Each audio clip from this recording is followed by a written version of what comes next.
एक दिन की बात है, आसमान में काले बादल घिराए, तेज आंधी चलने लगी। रानी चिंटी अपने 2 छोटे बच्चों के साथ अपने मिट्टी के घर में बैठी थी।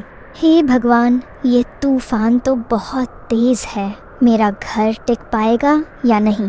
मैं क्या करूं? मेरे बच्चे, इनका क्या होगा? तभी तेज हवा चली और झोंके के साथ उसका छोटा सा घर ढह गया। रानी चिंटी बच्चों को गले लगाते हुए कहती है, बच्चों, डरना मत, मम्मी है ना, हम कोई रास्ता जरूर निकालेंगे। तीनों बाहर खुले मैदान में आ गए। अब रानी चिंटी के पास कोई ठिकाना नहीं था। अगले दिन सुबह रानी चिंटी मदद मांगने निकली। पहले वो कबूतर के पास गई। भाई कबूतर, क्या तुम कुछ दिनों के लिए हमें अपने घर में जगह दे सकते हो? मेरा घर तूफान में बर्बाद हो गया। जब तक मेरा नया घर नहीं बन जाता, जब तक तुम मुझे आसरा दे दो। माफ करना बहन, मेरा घर तो ऊंचाई पर है, तुम लोग वहाँ चढ़ नहीं पाओगे। रानी चिंटी उदास होकर वहाँ से चली गई। फिर वो तोते के पास पहुँची। तोते भाई, हम बेघर हो गए हैं, क्या हमें थोड़ी सी जगह मिल सकती है? ओफो, पहले ही मेरे घर में बहुत भीड़ है और तुम्हारे बच्चों की चहल पहल मैं बर्दाश्त नहीं कर पाऊंगा। जाओ तुम यहाँ से। रानी चिंटी फिर से मायूस हो गई। इस तरह वो मैना, उल्लू, कौवा सबके पास गई, लेकिन कोई भी मदद करने को तैयार नहीं हुआ। शाम ढलने लगी। रानी चिंटी ने एक पेड़ की जड़ के पास बैठकर अपने बच्चों को सीने से चिपका लिया। क्या इस जंगल में कोई ऐसा नहीं जो हमारी मदद करे? तभी दूर से टुनटुनी चिड़िया उड़ती हुई आई। उसने चिंटी को उदास देखा। अरे रानी बहन, क्या हुआ? तुम यहाँ इस हालत में क्यों बैठी हो? बहन, मेरा घर तूफान में टूट गया। बच्चे भूखे हैं, पूरे जंगल में घूम आई, किसी ने मदद नहीं की। ओह, ये तो बहुत बुरा हुआ, लेकिन तुम चिंता मत करो, मेरे पास आओ। तुम मेरे घर में रह सकती हो जब तक तुम्हारा नया घर न बन जाए। सच कह रही हो बहन, तुम इतनी छोटी होकर भी इतना बड़ा दिल रखती हो। दिल का साइज नहीं देखा जाता बहन, देखा जाता है कि वो कितनों के काम आता है। फिर टुनटुनी चिड़िया के घर में रात का समय चांदनी रात थी। रानी चिंटी और उसके बच्चे एक कोने में दुबके हुए सो रहे थे। टुनटुनी चिड़िया चुपचाप उन्हें देख रही थी। बेचारी रानी बहन, कितना सह लिया इस नन्हे से शरीर ने। तूफान, अकेलापन और फिर सबका इनकार। सुबह हुई। टुनटुनी चिड़िया ने कुछ बीज और पानी लाकर रानी को दिया। लो बहन, कुछ खा लो, भूख से जान तो नहीं निकल गई। बहन, तुमने मुझे सिर्फ छत नहीं दी, जिंदगी लौटा दी। अरे पगली, ये तो दोस्ती का फर्ज है। पर एक बात कहूँ? हाँ हाँ, क्यों नहीं। तू जितनी मजबूत है मैं किसी को नहीं जानती। तू फिर से एक सुंदर घर बना सकती है, बस थोड़ी सी हिम्मत चाहिए। हिम्मत तो अब टूट गई थी टुनटुनी। जब तूने आवाज दी तब लगा कि शायद कोई अपने जैसा भी है इस जंगल में। तू अकेली नहीं है और अब ये जंगल तुझे फिर से मुस्कुराते हुए देखेगा। चलो, आज से हम तुम्हारा नया घर बनाना शुरू करते हैं। हाँ, मैं तैयार हूँ। कुछ दिन बाद रानी चिंटी और उसके बच्चे अब टुनटुनी चिड़िया के घर में आराम से रह रहे थे। अगले दिन दोनों जंगल के अलग अलग कोनों में गईं सामग्री जुटाने। टुनटुनी चिड़िया एक तिनका लेकर उड़ती हुई कहती है, देखो ये तिनका कितना मजबूत है, इसकी छत अच्छी बनेगी। रानी चिंटी पत्ते घसीटते हुए बोलती है, और ये पत्तियाँ छत के किनारों के लिए, अगर सही से बांधें तो पानी भी नहीं टपकेगा। देखो टीम वर्क कितना मजेदार है। दोनों काम करते हुए आपस में बातें करती जा रही थीं। रानी, तुम्हें पता है बचपन में मैं भी एक बार बेघर हो गई थी। सच? तुम तो इतनी चतुर हो, कैसे? एक बार बड़ा बाज आ गया था, उसने मेरा पूरा घोंसला उजाड़ दिया। मैं घंटों पेड़ की डाल पर अकेली बैठी रोती रही। फिर क्या हुआ?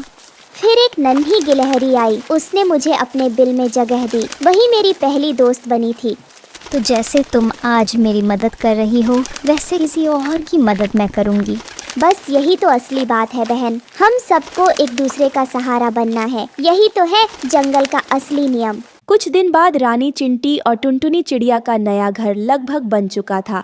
देखो बच्चों, ये है हमारा नया घर और इस घर की नींव में टुनटुनी की दोस्ती है। बच्चे खुशी से उछलने लगे।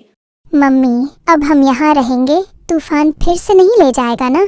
नहीं बेटा, इस बार हमारा घर इतना मजबूत है कि कोई तूफान नहीं उड़ा सकता। और हाँ, अब हमारे पास एक परी है, टुनटुनी बहन। परी तो नहीं, पर एक दोस्त जरूर हूँ। और हाँ, अगली बार तूफान आया तो हम सब मिलकर उसका सामना करेंगे। और अगर फिर से तूफान आया तो याद रखना, मैं हमेशा तुम्हारे साथ हूँ। कुछ दिन बाद एक सभा रखी गई जंगल में, जहाँ सभी पक्षी और जानवर आए। वहाँ रानी चिंटी ने सबके सामने अपनी बात कही। मैं आज आप सबसे कुछ कहना चाहती हूँ। जब मेरा घर टूटा तो मैं अकेली हो गई। मैंने सबके पास मदद मांगी, लेकिन कोई आगे नहीं आया। मुझे दुख नहीं कि किसी ने इनकार किया। मुझे गर्व है कि एक छोटी सी चिड़िया ने मुझे गले लगाया। टुनटुनी बहन, उसने दिखाया कि इंसान या जानवर का आकार मायने नहीं रखता, दिल बड़ा होना चाहिए। मैं वादा करती हूँ, अब मैं भी किसी जरूरतमंद को कभी मना नहीं करूँगी। टुनटुनी जिंदाबाद, रानी चिंटी जिंदाबाद। तब से रानी चिंटी और टुनटुनी चिड़िया सबसे प्यारी दोस्त बन गईं। वे हर जरूरतमंद की मदद करती और जंगल में एक मिसाल बन गईं। इस कहानी से हमें यह सीखने को मिलता है कि सच्चे दोस्त वही होते हैं जो मुश्किल वक्त में साथ देते हैं, चाहे वे कितने भी छोटे क्यों न हों। एक नदी किनारे जंगल में कालू नाम का एक कौवा अपनी पत्नी के साथ रहता था। कालू कौवा एक छोटे से कारखाने में काम करता था। कालू की पत्नी टुनटुनी अक्सर उससे झगड़ा किया करती थी, क्योंकि वो उसे कभी महंगे गिफ्ट नहीं दे पाता था। एक दिन कालू कौवा देर से घर लौटता है। इतनी देर तक कहाँ थे जी आप? आज तो आप मुझे फिल्म दिखाने के लिए ले जाने वाले थे। कब से मैं तैयार होकर बैठी हूँ, आपका इंतजार कर रही थी, लेकिन आपका तो पता ही नहीं। इतनी रात का आ रहे हो? तुमने कभी मुझे पत्नी होने का दर्जा नहीं दिया। अब जाओ यहाँ से, मैं तुमसे बात नहीं करूँगी। अरे टुनटुनी, केवल तुम ही बोलती रहोगी या मेरी भी बात सुनोगी? आज मेरे ऑफिस में मेरी नई बॉस आने वाली थी, उसी की स्वागत की तैयारियों में लगा था। तो जाओ अपनी नई बॉस के पास जाकर उसका स्वागत करो। यहाँ क्या करने आई हो? इतना कहकर टुनटुनी चिड़िया अपने कमरे में जाकर सो जाती है। अगले दिन टुनटुनी चिड़िया काफी देर तक सोई रहती है। टुनटुनी, अरे ओ टुनटुनी, कब तक सोई रहोगी? मुझे ऑफिस जाने के लिए देर हो रही है, जल्दी से मेरा नाश्ता रेडी करो। क्या कहा? तुम्हारा नाश्ता रेडी करूं? मैं तुम्हारी नौकरानी नहीं हूँ, तुम्हारी पत्नी हूँ। तुम्हें मेरी कोई परवाह नहीं तो मैं तुम्हारी परवाह क्यों करूं? जाओ जाकर अपना नाश्ता खुद से बना लो। है भगवान, ये तूने कैसी पत्नी दे दी है मुझे? बात बात पर रूठ जाती है। लगता है आज मुझे भूखा ही कारखाने जाना पड़ेगा। कालू कौवा बिना नाश्ता किए ही ऑफिस चला जाता है। लंच टाइम में उसकी नई बॉस उसके पास आती है। अरे कालू, तुम यहाँ बैठे हो, लंच करने को नहीं जाना क्या? नहीं मैम, आज मेरा मन लंच करने का नहीं है। ऐसी क्या बात है? ऑफिस की कोई टेंशन है तो मुझे बताइए, मैं उसे दूर करने की कोशिश करूँगी। ऐसी कोई बात नहीं मैम। तो चलिए हम दोनों आज साथ में लंच करेंगे। ना चाहते हुए भी कालू कौवा लूसी के साथ लंच करने लगता है। कालू जी, अब तो आप मुझे अपनी उदासी का कारण बताइए। क्या बताऊं मैम, मेरी पत्नी बहुत लालची है, हर दिन नए नए डिमांड करती है। कल मैं उसे फिल्म दिखाने नहीं ले जा सका, जिसके चलते वो रूठ गई। अच्छा, तो ये बात है। इस तरह धीरे धीरे दिन गुजरने लगते हैं। एक दिन कालू कौवा ऑफिस में काम कर रहा था, तभी लूसी वहाँ आती है और अपने प्यार का इजहार करती है। आप ये कैसा मजाक मुझसे कर रही हैं? मैं आपसे शादी नहीं, मैं आपसे शादी नहीं कर सकता। मैं पहले से ही शादीशुदा हूँ, मेरी पत्नी घर पर है। लूसी कालू की बातें सुनकर वहाँ से चली जाती है और एक प्लान बनाती है। उसे पता था कि कालू की पत्नी लालची है। अगले दिन वो कालू के घर जाती है। उस समय टुनटुनी चिड़िया घर पर अकेली थी। आप कौन है? मैंने आपको पहचाना नहीं। मैं आपके पति कालू की बॉस लूसी हूँ और मैं आपके पति से शादी करना चाहती हूँ। इसके लिए मैं आपको बहुत सारे पैसे दूंगी, जिससे आप अपने सारे शौक पूरे कर सकती हैं। ये सुनकर टुनटुनी चिड़िया खुश हो जाती है। तो ठीक है, आप मुझे 1 लाख रुपए दे दो और मेरे पति से शादी कर लो। दोनों की डील पक्की हो जाती है। जब रात को कालू कौवा अपने घर आता है तो उसकी पत्नी कहती है, सुनो जी, मैं कहती हूँ तुम अपनी बॉस लूसी से शादी कर लो। इसके बदले वो मुझे 1 लाख रुपए देने वाली है। वैसे भी तुम मेरे किसी काम के नहीं। इस तरह जबरदस्ती टुनटुनी चिड़िया अपने पति की दूसरी शादी करा देती है। इस तरह कुछ महीने बीत जाते हैं। एक दिन लूसी कबूतरी कालू को लेकर विदेश जाने लगती है। अपने पति को जाते देखकर टुनटुनी चिड़िया रोने लगती है।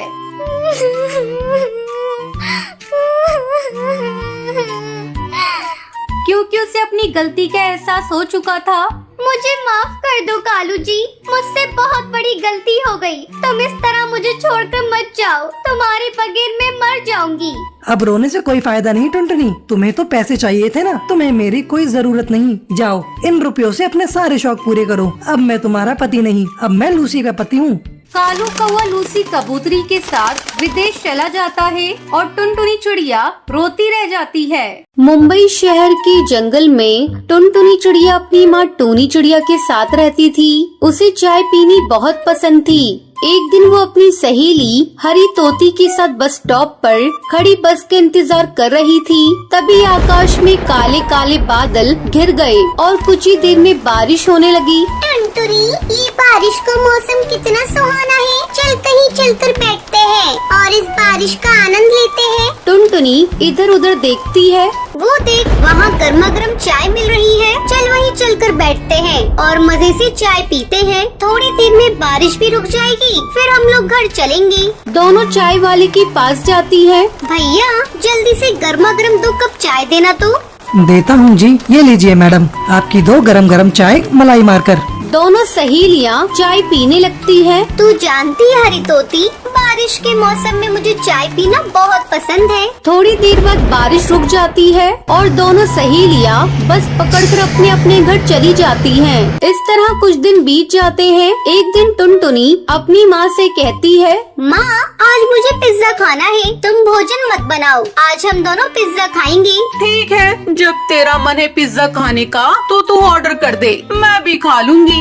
थोड़ी देर बाद टुनटुनी अपनी माँ को आवाज लगाती है, माँ जल्दी आओ, पिज्जा आ गया। मेरे मुंह में तो पानी आ रहा है। टूनी चिड़िया वहाँ आती है। ये क्या टुनटुनी, ये तूने कौन सा पिज्जा मंगवाया है? इसमें तो केवल भुट्टे के दाने पड़े हैं। हाँ माँ, इसमें भुट्टे तो होंगे ही, क्योंकि ये कॉर्न पिज्जा है। टुनटुनी जल्दी जल्दी पिज्जा खाने लगती है। माँ, तुम भी जल्दी से पिज्जा खा लो, नहीं तो मैं पूरा हजम कर जाऊंगी। तब मुझे मत कहना मैं भूखी रह गई। टूनी पिज्जा खा ही रही थी, तभी झमझम बारिश शुरू हो जाती है। देखो माँ, ये बारिश कितनी प्यारी लग रही है। मेरा तो मन करता है कि इस बारिश में जाकर खूब मस्ती करूँ। खबरदार टुनटुनी, जो तूने घोंसले से बाहर कदम भी रखा तो बारिश में भीगकर बीमार पड़ जाएगी, तो कौन तुझे संभालेगा? तेरी पढ़ाई छूटेगी सो अलग। मैं अपने लिए भोजन बनाने जा रही हूँ, तू बारिश में बाहर बिल्कुल भी मत निकलना। उसी समय टुनटुनी के कानों में एक आवाज सुनाई पड़ती है, चाय वाला, गरम गरम चाय मलाई मारकर चाय ले लो। अरे वो चाय वाले भैया, थोड़ी देर ठहरो, मैं चाय लेने आती हूँ। जरा जल्दी आना, बहुत तेज बारिश हो रही है, मुझे और भी जगह चाय बेचने जाना है। माँ, चाय वाला आया है, मैं चाय लेने जा रही हूँ, मुझे कुछ पैसे दो, अगर मैं देर करूँगी तो वो चला जाएगा। टुनटुनी, तू चाय का नाम सुनते ही पागल हो जाती है। ये ले पैसे, जाकर खरीद ले। टुनटुनी चाय पीने जाती है। भैया, मुझे मलाई मारकर गर्मा गर्म 1 कप चाय देना।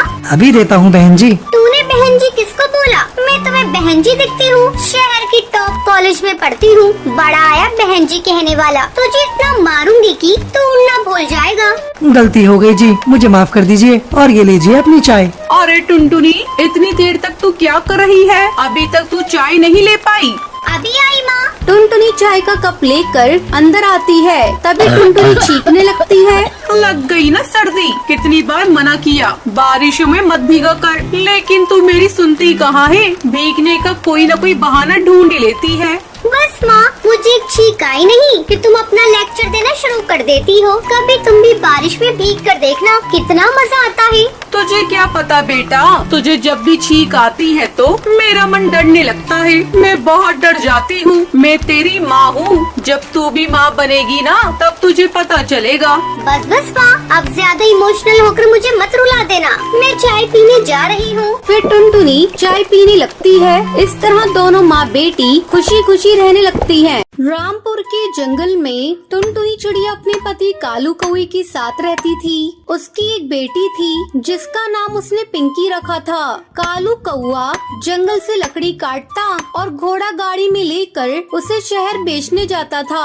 एक दिन कालू कौवा अपने घर में आराम कर रहा था, तभी उसे एक सूचना सुनाई देती है। सुनो सुनो, जंगल के पक्षियों सुनो, इस जंगल के मुखिया ने ये आदेश दिया है कि आज के बाद से इस जंगल में कोई भी पेड़ नहीं काटेगा।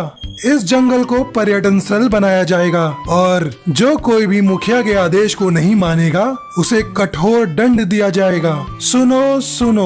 इस सूचना को सुनते ही कालू कौवे के होश उड़ जाते हैं। सारे पक्षी अपने अपने घोंसले से बाहर निकलते हैं।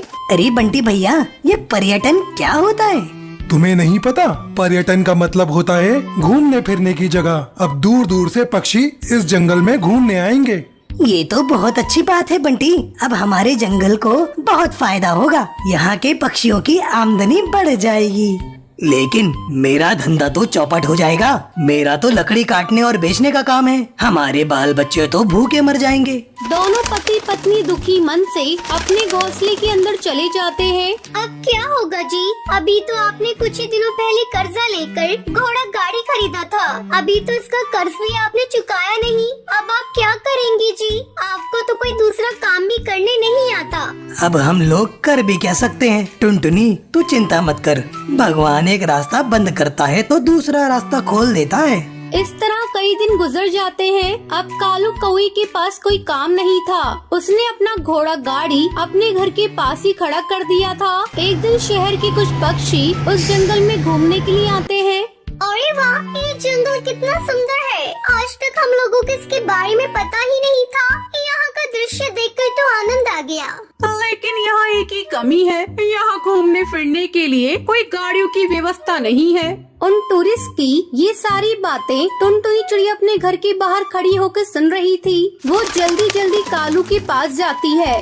सुनते हो जी, हमारे जंगल में बाहर के जो पक्षी घूमने के लिए आ रहे हैं, उन्हें गाड़ी की सुविधा नहीं मिल रही है। इसके लिए वो पक्षी बहुत परेशान हो रहे हैं। क्या आप उनके लिए कोई व्यवस्था कर सकते हैं? मैं क्या कर सकता हूँ टुनटुनी? अपने पास तो एक ही घोड़ा गाड़ी था, वो भी आजकल पड़ा है। आप ऐसा क्यों नहीं करते? अपने घोड़ा गाड़ी की मरम्मत करवा लीजिए और फिर पक्षियों को उसी से पूरे जंगल में घुमाइए।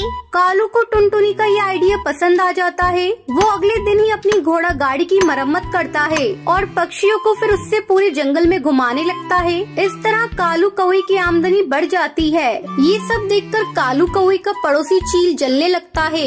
एक रात जब सभी सो रहे थे, तब चील कालू कौवे की घोड़ा गाड़ी को पूरी तरह से बर्बाद कर देता है और उसका घोंसला भी तोड़ देता है। अंधेरा होने के कारण कोई भी चील को देख नहीं पाता। हमने किसी का क्या बिगाड़ा था जो किसी ने हमारे घर को तोड़ दिया और हमारे घोड़ा गाड़ी को भी। मम्मी, अब हम लोग कहाँ जाएंगे? हमारा घर तो टूट गया।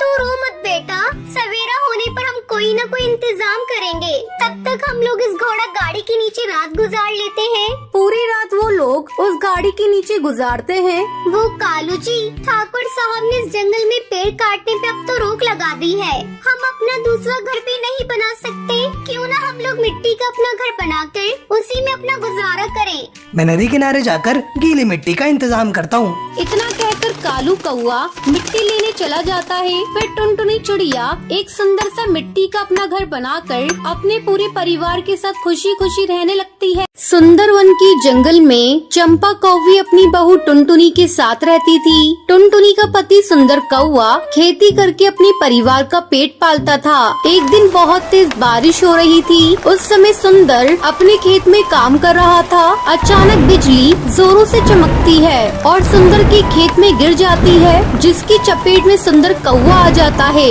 और उसकी मौत हो जाती है। फिर शाम हो जाती है। टुनटुनी घर पर सुंदर कौवे का इंतजार कर रही थी। माँ जी, पिंकी के पापा अभी नहीं आए। बहुत देर हो गई है। मेरा तो जी घबरा रहा है और ये बारिश भी रुकने का नाम नहीं ले रही है। तू ज्यादा सोच मत बहू, मैं अभी जाकर देखती हूँ कि सुंदर बेटा कहाँ रह गया। चंपा कौवी अपने बेटे को देखने खेत पर जाती है। वहाँ सुंदर कौवे को मरा हुआ देखकर वो जोर जोर से रोने लगती है।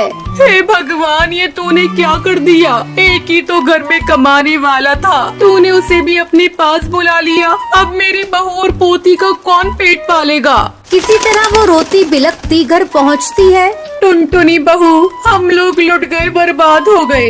क्यों माँ जी, क्या हो गया और ये कहाँ है? जल्दी बोलिए माँ जी, मुझे बहुत डर लग रहा है।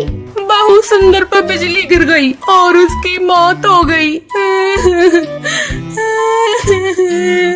इतना सुनते ही टुनटुनी बेहोश हो जाती है। थोड़ी देर बाद बड़ी मुश्किल से टुनटुनी को होश आता है।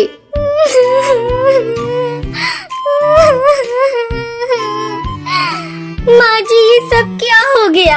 अब हमारा क्या होगा? एक वही तो थे हमारे घर में कमाने वाले, अब नन्ही सी बेटी का कौन ध्यान रखेगा? इस तरह कई दिन गुजर जाते हैं। टुनटुनी की हालत चंपा कौवी से देखी नहीं जा रही थी। वो टुनटुनी को समझाने लगती है। बेटा टुनटुनी, कितने दिनों तक सुंदर बेटा की याद में इस तरह रोती रहेगी? तूने कई दिनों से कुछ खाया भी नहीं है। जरा अपनी बेटिया को तो देख, तुझे दुखी देखकर ये भी दुखी है। ये तो खेलना कूदना भी भूल गई है और मैं भी बूढ़ी हो चुकी हूँ। अब तुम्हें ही अपनी बेटी के बारे में सोचना होगा। हाँ माँ जी, आप सही कह रही हैं। मैं कल ही जाकर कोई न कोई काम ढूंढने की कोशिश करूँगी। अगले दिन टुनटुनी काम की तलाश में दूसरे जंगल जाती है। वो देखती है कि एक खेत में कुछ पक्षी काम कर रहे हैं और पास में उस खेत का मालिक बाज एक कुर्सी पर बैठा हुआ है। टुनटुनी चिड़िया उसके पास जाती है। मालिक, क्या मुझे भी आपके खेत में काम मिलेगा? मैं एक दुखियारी चिड़िया हूँ, मेरे घर कोई और कमाने वाला नहीं है। ठीक है, तू भी लग जा काम पर। टुनटुनी चिड़िया खेत में काम करने लगती है, लेकिन उसका मन काम करने में नहीं लगता। ये देखकर खेत का मालिक उसके पास आता है। तुझे तो ढंग से काम करना नहीं आता, चली जा, यहाँ तेरे लिए कोई काम नहीं। दुखी मन से टुनटुनी घर लौट आती है। माँ जी, मेरी तो किस्मत ही फूटी है। मुझे एक जगह काम मिला था, लेकिन उस काम को ठीक से नहीं कर पाई, जिसके कारण मालिक ने मुझे निकाल दिया। अब तो मुझे अपने परिवार को चलाने के लिए एक ही उपाय सोच रहा है। क्यों ना हम लोग अपने ही खेत में आलू उगाएं? आलू की खेती करने में मेहनत भी कम लगेगी और मुनाफा भी ज्यादा मिलेगा। आलू को बेचने की भी कोई समस्या नहीं है, हम उसे शहर में ले जाकर अच्छी कीमत पर बेच दिया करेंगे। ये बात तो तूने बहुत अच्छी कही बहू। कल ही हम दोनों चलकर आलू की फसल लगाएंगे। ऐसा सोचकर दोनों सास बहू अगली सुबह अपनी खेत की सफाई करती हैं और आलू की फसल लगाती हैं। कुछ ही दिनों में उनके आलू की फसल तैयार हो जाती है। बहू, जल्दी ही हम लोग अपनी फसल को शहर ले जाकर बेच देंगे। 2 दिन बाद टुनटुनी और उसकी सास अपनी फसल को शहर ले जाती हैं और उसे अच्छी कीमत पर बेच देती हैं। सेठ जी, ये ऑर्गेनिक आलू है, इसमें कोई केमिकल का प्रयोग नहीं हुआ है। ऑर्गेनिक आलू लाओ लाओ, मुंह मांगी कीमत ले जाओ। नोटों की गड्डी देखकर दोनों बहुत खुश होती हैं। फिर खुशी खुशी अपने घर लौटती हैं। बेटा ये ले, मैं तेरे लिए शहर से गुब्बारे लेकर आई हूँ। गुब्बारे देखकर पिंकी खुश हो जाती है और उससे खेलने लगती है। देखा बहू, तुझे खुश देखकर आज पिंकी भी खुश है। अब तो इसके साथ बैठकर खेल, मैं सबके लिए भोजन बनाती हूँ। चंपा भोजन बनाने चली जाती है। इस तरह पूरा परिवार हंसी खुशी के साथ रहने लगता है। एक घने जंगल में टोनी चिड़िया अपनी बेटी टुनटुनी के साथ रहती थी। टोनी का पति बंटी कबूतर रेलवे स्टेशन पे चाय बेचा करता था। चाय बेचकर उसे बहुत कम पैसे मिलते थे, उसी से वो अपने परिवार का पेट पालता था। एक दिन वो चाय बेच रहा था, तभी पास वाले दुकानदार से किसी बात पर उसकी लड़ाई हो जाती है। थोड़ी देर में वहाँ पुलिस आ जाती है और दोनों को पकड़कर जेल में डाल देती है। जब टोनी चिड़िया को इस बात का पता चलता है तो वो फूट फूट कर रोने लगती है।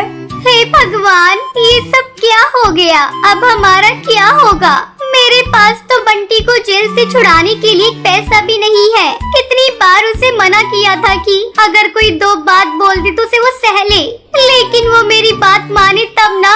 अब मैं उसे कैसे जेल से बाहर निकालूं? इतनी रात में कोई वकील भी नहीं मिलेगा। टोनी चिड़िया के जोर जोर से रोने के कारण उसकी पड़ोसन चमेली कौवी उसके घर आती है। क्या हुआ टोनी बहन, क्यों इस तरह रो रही हो? क्या हुआ, जरा हमें भी बताओ, कुछ मदद कर पाऊँ तुम्हारी। तो रोने की तो बात है चमेली बहन, बंटी कबूतर को पुलिस पकड़ कर ले गई और मेरे पास एक ढेला भी नहीं है उसे बाहर निकालने के लिए। क्या किया था उसने जो पुलिस पकड़ कर ले गई? वो तो भला कबूतर है, ये बात सभी पक्षी जानते हैं। सुना है पास वाले दुकानदार से उसकी लड़ाई हो गई थी, रो मत बहन, सब ठीक हो जाएगा। इतना कहकर चमेली कौवी वहाँ से चली जाती है। इस तरह कुछ दिन गुजर जाते हैं। टूनी के पास अपने पति को बाहर निकालने का कोई इंतजाम नहीं हो पाता और बंटी के जेल चले जाने की वजह से उसकी चाय की दुकान बंद हो जाती है और घर में खाने पीने की कमी हो जाती है। एक दिन सुबह टूनी चिड़िया अपनी बेटी टुनटुनी से कहती है, बेटा चल आज से मैं तेरे पापा की दुकान पर जाकर चाय बेचूंगी। कितने दिनों से तेरे पापा की दुकान बंद है। चाय बेचकर कुछ पैसे जमा करूंगी, फिर तेरे पापा को जेल से छुड़ा लूंगी। हाँ माँ, पापा के बिना ये घर बहुत सूना सूना लगता है। मुझे उनके बिना कुछ भी अच्छा नहीं लगता। मैं भी तुम्हारे साथ चाय बेचूंगी। दोनों माँ बेटी रेलवे स्टेशन पर चाय बेचने के लिए जाती है। चाय ले लो, चाय, गर्मा गर्म चाय। टूनी चाय बनाती और टुनटुनी चिड़िया उसे ग्राहकों को देती। मैम साहब, आपको भी चाय दूं? गर्मा गर्म इलायची वाली चाय है। चल भाग यहाँ से, मैं इस तरह स्टेशन पर चाय नहीं पीती। मैं तो 5 स्टार होटल की चाय पीती हूँ। साहब आप ले लो ना, मेरी माँ बहुत ही लाजवाब चाय बनाती है। लाओ मुझे एक कप चाय दो। इतना कह रही हो तो पी कर देखता हूँ। टुनटुनी चिड़िया उसको चाय देती है। बहुत ज्यादा मेहनत करने के बाद भी उनकी चाय ज्यादा नहीं बिकती। माँ मुझे बहुत जोरों से भूख लग रही है, मुझे कुछ खाने को दो। सुबह से कुछ भी नहीं खाया है। तो यहाँ बैठ ग्राहकों को चाय पिलाना, मैं तब तक तेरे लिए कुछ लेकर आती हूँ। टूनी चिड़िया कुछ दूर जाती है। वो देखती है कि एक दुकान पर काफी पक्षियों की भीड़ लगी है। भैया इस दुकान पर इतनी भीड़ क्यों लगी है?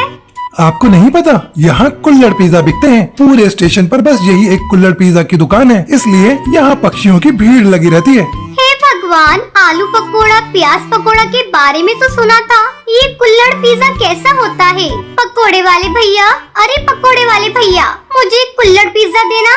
टूनी कुल्हड़ पिज्जा लेकर टुनटुनी के पास आती है। ये ले टुनटुनी, कुल्हड़ पिज्जा खा। टुनटुनी कुल्हड़ पिज्जा खाने लगती है। माँ ये कुल्हड़ पिज्जा तो बहुत ही स्वादिष्ट है, लो तुम भी खाओ। टूनी चिड़िया कुल्हड़ पिज्जा खाने लगती है। कुल्हड़ पिज्जा खाकर टूनी चिड़िया टुनटुनी को कुछ पैसे देती है। ये ले पैसे, जा इससे कुछ कुल्हड़ और चीज के पैकेट खरीदना और साथ में बेसन भी लेते आना। अगले दिन से टूनी चिड़िया कुल्हड़ पिज्जा बनाकर बेचने लगती है। अब उसकी दुकान पर चाय के साथ साथ कुल्हड़ पिज्जा खाने वालों की भीड़ लगने लगती है। बहन जी एक कुल्हड़ पिज्जा मुझे भी खिलाना। बहन जी लाइन में लग जाओ, सबको गर्मा गर्म कुल्हड़ पिज्जा मिलेगा। कुछ ही दिनों में वो अपने पति को जेल से छुड़ा कर ले आती है और फिर सभी मिलकर चाय की दुकान चलाने लगते हैं और खुशी खुशी रहने लगते हैं। सहारनपुर के जंगल में टूनी चिड़िया अपनी बेटी टुनटुनी के साथ रहती थी। बारिश का मौसम शुरू हो गया था। एक दिन टूनी अपने घोंसले की मरम्मत कर रही थी, तभी बारिश शुरू हो जाती है। अरे ये क्या, अभी तो पूरी तरह से घोंसले की मरम्मत भी नहीं हुई है और बारिश होने लगी। टुनटुनी तू जल्दी से घोंसले के अंदर चली जा, नहीं तो तू भीग जाएगी और तेरी तबीयत खराब हो जाएगी। टुनटुनी घोंसले के भीतर चली जाती है और एक कोने में जाकर बैठ जाती है। कुछ घंटे बीत जाते हैं लेकिन बारिश नहीं रुकती। माँ तुम भी अंदर आ जाओ, नहीं तो भीग जाओगी। इतनी बारिश में डॉक्टर भी नहीं मिलेगा। इस तरह 2 दिन बीत जाते हैं लेकिन बारिश रुकने का नाम ही नहीं ले रही थी। बेटा तो चुपचाप एक जगह बैठी रहना, मैं बाहर जाकर राशन का इंतजाम करती हूँ। पता नहीं अभी कितने दिनों तक और बारिश होगी, तुझे भी भूख लग रही होगी। लेकिन माँ बाहर बहुत तेज बारिश हो रही है, तुम कैसे जाओगी? तो मेरी चिंता मत कर टुनटुनी, भोजन का तो इंतजाम करना ही पड़ेगा। मैं ज्यादा दूर नहीं जाऊंगी, बस पास वाले सुंदर काका की दुकान से राशन लेकर अभी आ रही हूँ। इतना कहकर टूनी चिड़िया राशन लेने चली जाती है। अरे बाप रे, यहाँ तो चारों तरफ पानी भर गया है। टूनी चिड़िया किसी तरह सुंदर काका की दुकान तक पहुँचती है। अपनी दुकान के बाहर सुंदर उदास बैठा था। सुंदर काका, अरे सुंदर काका, मुझे जल्दी से राशन दे दो, बारिश बहुत तेज है और टुनटुनी घर पर अकेली है। तुझे दिख नहीं रहा?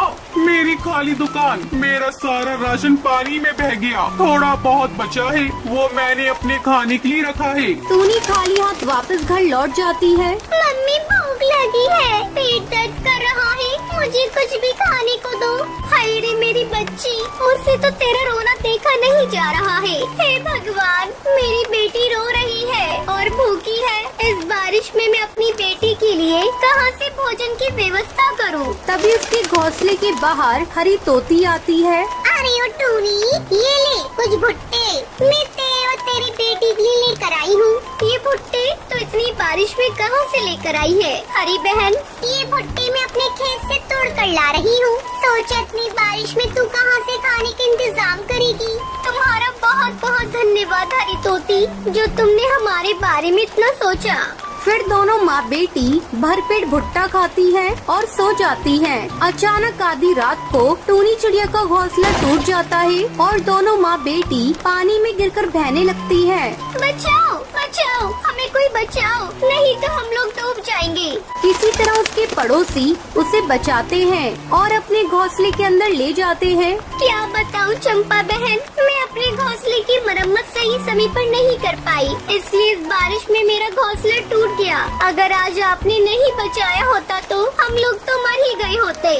ऐसा मत कहो टोनी बहन, बचाने वाला तो ऊपर वाला होता है। मेरी बहू आज अंडा देने वाली है, इसलिए मैं उसकी देखभाल कर रही थी। तभी तुम लोगों की चिल्लाने की आवाज सुनाई दी और मैं जल्दी तुम लोगों के पास आ गई। रुको, मैं तुम दोनों के लिए चाय बनाती हूँ। चंपा कौवी उन दोनों को चाय बनाकर देती है। थोड़ी देर बाद चंपा कौवी की बहू अंडा देती है। फिर सभी सो जाते हैं। बारिश थमने का नाम नहीं ले रही थी। कई दिन बीत जाते हैं। धीरे धीरे बाढ़ का पानी चंपा कौवी के घोंसले में घुस जाता है और उसमें उसकी बहू का अंडा बहने लगता है। माँ जी जल्दी उठिए, वो देखिए मेरा अंडा पानी में बह रहा है। क्या हुआ बहू? तू क्या कह रही है बहू? तो घबरा मत, मैं अभी तेरे अंडे को ढूंढ कर लाती हूँ।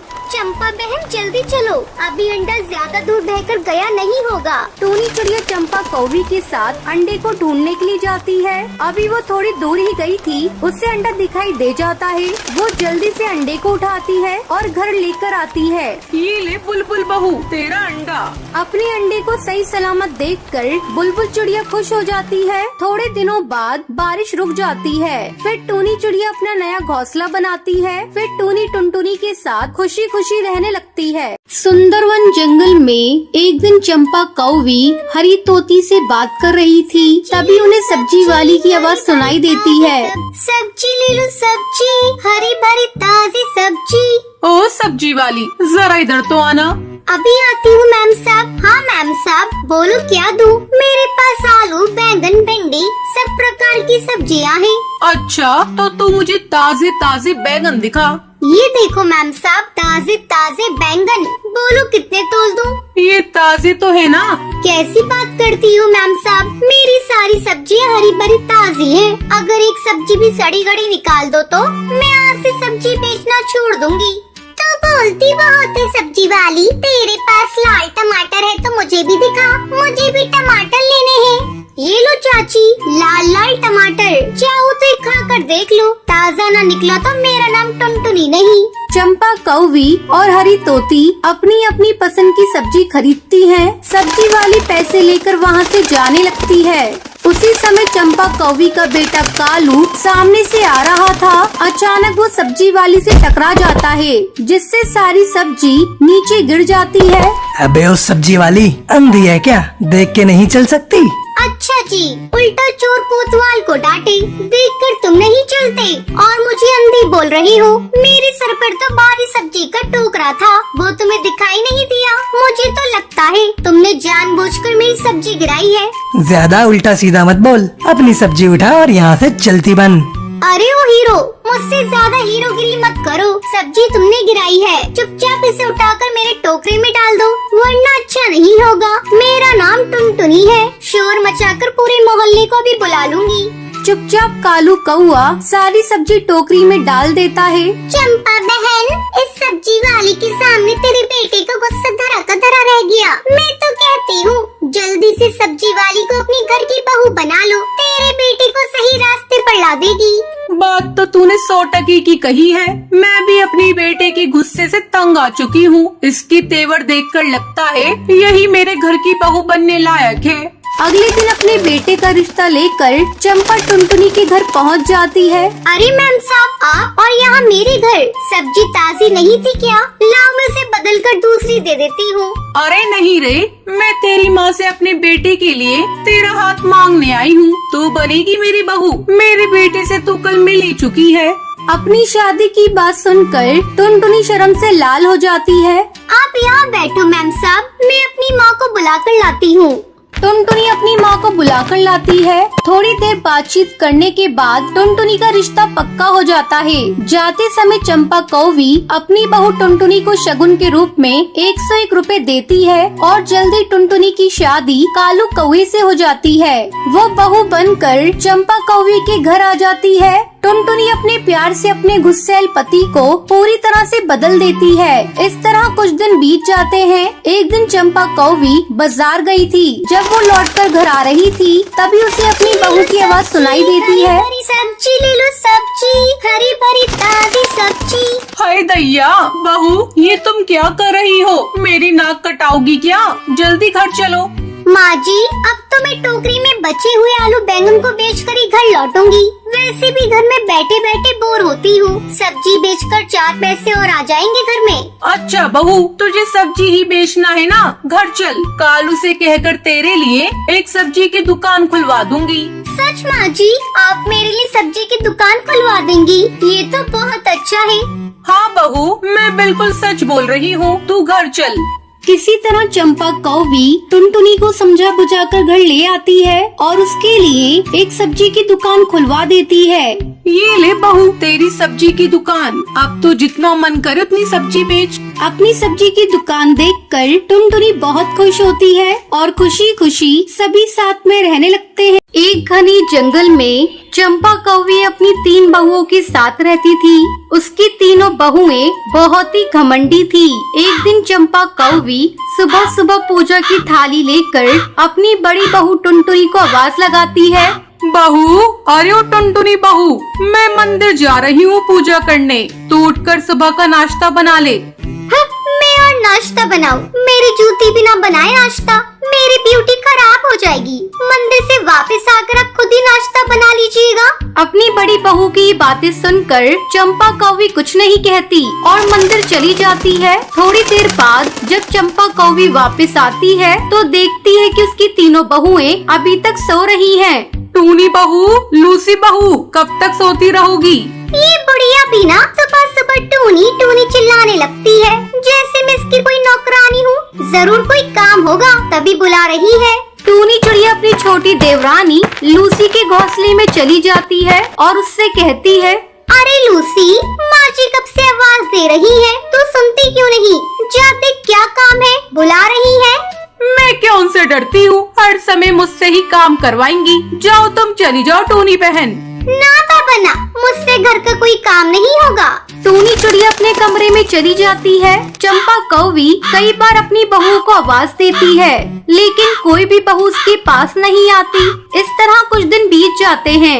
एक दिन सुबह सुबह चंपा कौवी हॉल में बैठी थी, तभी सुंदर कौवा अपने कमरे से निकलकर बाहर आता है। माँ, चाय बन गई है क्या? जल्दी से मुझे 2 कप दे दो। कब से टुनटुनी चाय मांग रही है। अरे वारे मेरे जोरू के गुलाम, पत्नी के लिए चाय मांग रहा है। शर्म नहीं आती तुझे? जाकर अपनी पत्नी को 2 चांटे लगा, वो खुद आकर चाय बनाएगी। अपनी माँ की डांट सुनकर सुंदर कौवा किचन में जाकर चाय बनाने लगता है। उसी समय चंपा कौवी की पड़ोसन हरी तोती वहाँ आती है। क्यों रे चंपा, आज मंदिर नहीं चलेगी क्या? रोज रोज मंदिर जाकर मुझे क्या मिला हरी तोती? मेरी सारी बहुएं कामचोर है। इसमें तेरी बहुओं का कोई कसूर नहीं चंपा, ये सारे जमाने का ही खेल है। आजकल हर घर में यही रोना है। अच्छा चंपा, चलती हूँ, मुझे मंदिर जाने की देर हो रही है। अगले दिन टुनटुनी बहुत सारी शॉपिंग करके अपने घर आती है और सीधे अपने कमरे में चली जाती है। ये देखकर चंपा को गुस्सा आ जाता है। वो गुस्से में टुनटुनी के कमरे में जाती है। अरे टुनटुनी, आज तुमने फिर इतनी सारी शॉपिंग कर ली। अभी कल ही तो सुंदर बेटा ने तुझे शॉपिंग कराई थी। कई बार मैंने मना किया तुझे कि इतने पैसे बर्बाद मत किया कर, लेकिन तू है कि मेरी सुनती ही नहीं। माँ जी, मुझे आपकी ये टोकर टाके बिल्कुल पसंद नहीं। मेरा जब मन करेगा तब मैं शॉपिंग करूंगी और आप आगे से मेरे कमरे में बिना नॉक किए मत आइएगा। मुझे ये बिल्कुल पसंद नहीं। आप इसी वक्त मेरे कमरे से बाहर चले जाइए। अपमानित होकर चंपा कौवी अपने कमरे में जाकर रोने लगती है। इस घर में मेरी कोई इज्जत नहीं। मैं अब इस घर में नहीं रहूंगी। मैं किसी वृद्धाश्रम में चली जाऊंगी।